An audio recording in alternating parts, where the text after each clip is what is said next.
Like, even if I do want to touch on it is like about that 60 calorie mark, because with the research that I've looked into, they've even researched physique competitors that have got down to stage lean levels, and even in those extreme cases, getting down to that extreme level of leanness, which is extremely unhealthy, their metabolic adaptation was still around the 40 to 60 mark amount. It is minuscule.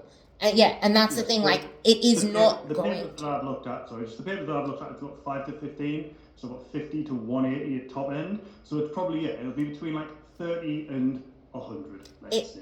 For the average person who's not doing Biggest Loser style dieting. Exactly. So it is not going to be metabolic adaptation that is doing this exact thing. And you alluded to this at the very start of your spiel, in that a lot of people have tried all these different diets, and before they come to us, they would have a freaking receipt full of things that they've tried in the past. And along with that comes limiting beliefs, comes mindsets, comes identities that need to be changed, where your only metric of progress is the scale. You don't see success as anything else except restriction or doing something really freaking hard because that feels productive. And it's that very mindset that leads to this weight loss resistance. You are fighting yourself. Taylor Swift song, it's me, I'm the problem, it's me. Like, that is the thing there.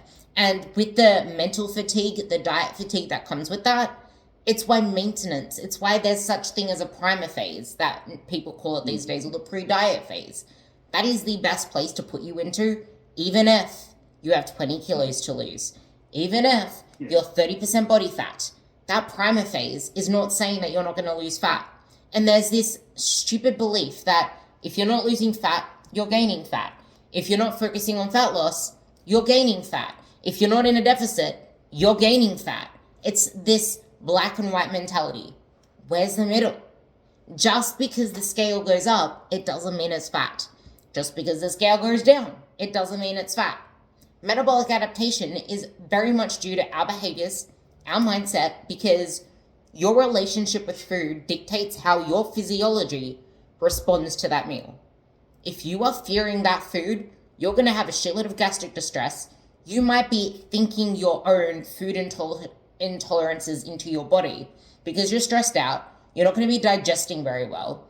That leaky gut that people talk about is a permeable gut lining. It's not leaky gut.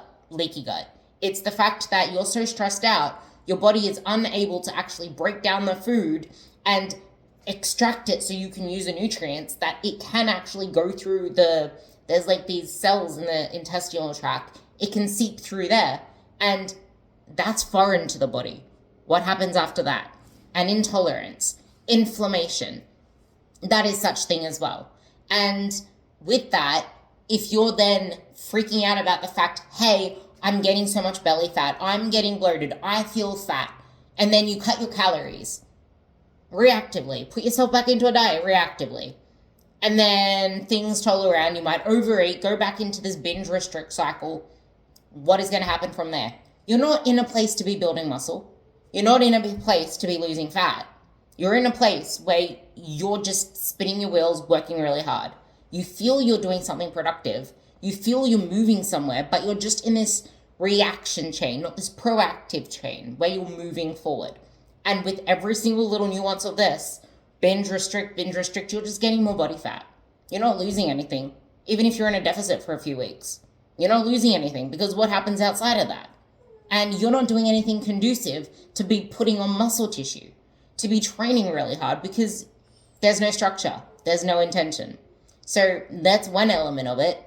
But then there's the element where it's just like, okay, so you're not doing the reactive dieting thing there, but what exactly is your mindset towards the diet itself? Because like I already mentioned that. And if you're doing a lot of cardio, a lot of training, there's going to be, okay, how is this impacting your life at home? Are you slopping around on the couch? Are you not walking to go get what you usually go out to walk to get? Is there anything else that you want to touch on for metabolic adaptation? I don't know if you can hear my dog crying in the background. Yeah, bless her. Yeah, so whenever I work with someone who is under the impression that the reason that they're not losing fat is because their body has somehow adapted to a lower